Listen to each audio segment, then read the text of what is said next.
It's amazing when you get out here into nature, into the forest, how the answers just seem to come all by themselves with so little effort. You just have to quiet the mind, and then all of a sudden things become clear.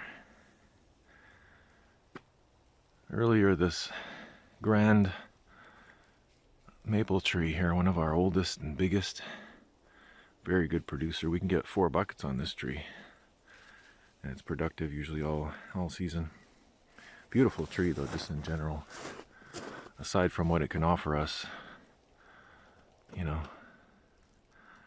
I can offer it quite a lot as well. Namely, displaying its and showcasing its magnificence and its regal splendor. But this is a wise tree. It's probably older than I am, if not close to the same age, but based on its size, I'm guessing probably it's got a couple decades on me. But this tree bestowed upon me a wonderful message today. It said this. It told me that it was the king of these woods, that its kind are the kings and queens here. Of course, they're genderless, but regardless, I mean, look at its stature. Look at how it towers over everything. That is definitely a kingly or queenly presence. The other thing is that as a maple tree, it was very clear that its sap is different. It's higher in sugar content. It can absorb the energy from the sun, not in a more efficient way, but in a different way than other trees. It's more efficient in some ways as it's in its photosynthesis process. It's more easily able to convert the sugar and the energy that it needs from its environment. And that's huge for a tree. You know, I can't think of too many other trees in my woods here that are that powerful in that regard. Maybe the birch. I mean, all trees produce sap, but this tree is special.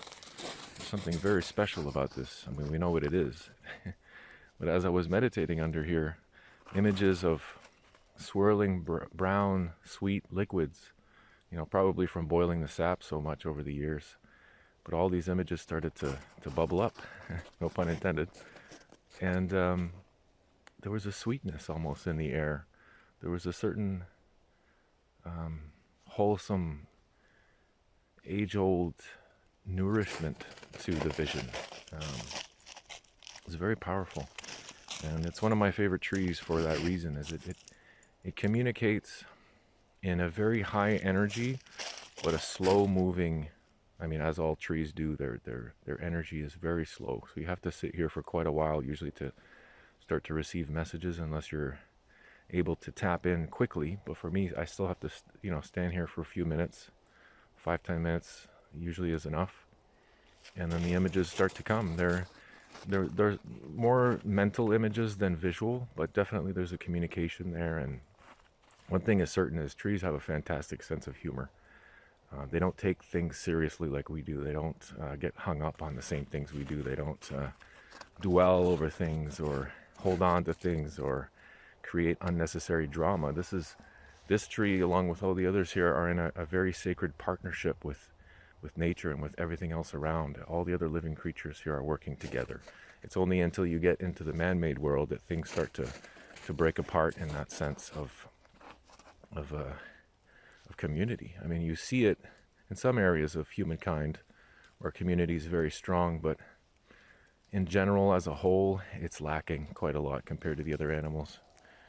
You know, the other thing too that's wonderful about the woods, the forest here, especially as you're walking, is the lessons continue to come. One other powerful lesson that graced my presence here is that of the prickly ash, I believe is what that is. Possibly black locust, I'm not sure, but these little tiny thorny shoots here, very easy to get caught on. I'm sure anyone from this area, or most of Canada and the States, I'm sure they have these. Look at this. Look at all the dog fur stuck on this one. you know, and it's a great metaphor for, at some points in the trail, it's difficult to go both ways, right? And this is a great metaphor for life. Sometimes you're presented with obstacles on both sides, and you have to decide which one is less damaging to me. So on my left, as I was going down the trail here, I had a whole bunch of branches that were all tangled up, and it was clearly going to be an encumbrance to try and get through it. But on the other side, I had those things, those prickly things that are going to, you know, break the skin, and they're going to poke me and prod me and possibly make me bleed and scratch me, and it's going to cause pain, right? Whereas the other side, a little uncomfortable, have to push through, have to summon the energy to want to push through and to even go through this obstacle to begin with, but a lot less painful, that you might say, as going through the thorny side, which is definitely going to cause a lot more pain and probably also some discomfort at the same time. So the choice is obvious. You take the path of least resistance, or better yet, the middle path, which is what I ended up doing, brushing a few branches aside with my left hand, avoiding the prickly, oh, I almost got poked in the eye, see? Avoiding the prickly shoots on the right, and navigating safely down the middle. I guess that's the Buddhist way, is take the middle path. But it's just incredible when you stop to listen, right? And I'm not saying listen with the ears. Listen with the soul. Listen with the heart. Open the mind. And then, man, these answers come. And I'll guarantee you that if I came out here every day this week, there'll be different lessons every day.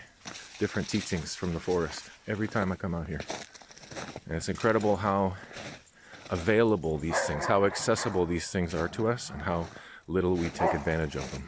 Most of us, anyway. I know I don't come out here nearly as much as I should, but I'm learning, and it's getting better. So, hope you enjoyed my little insights from the forest there. That's what I'll call it. Insights from the forest. I like that. There it is. If you like this kind of thing, let me know, and I'll be sure to make more videos. I'll make more of these videos anyway. But if you like it, that'll just encourage me to make them faster. Thanks for watching. Love you guys. Take care.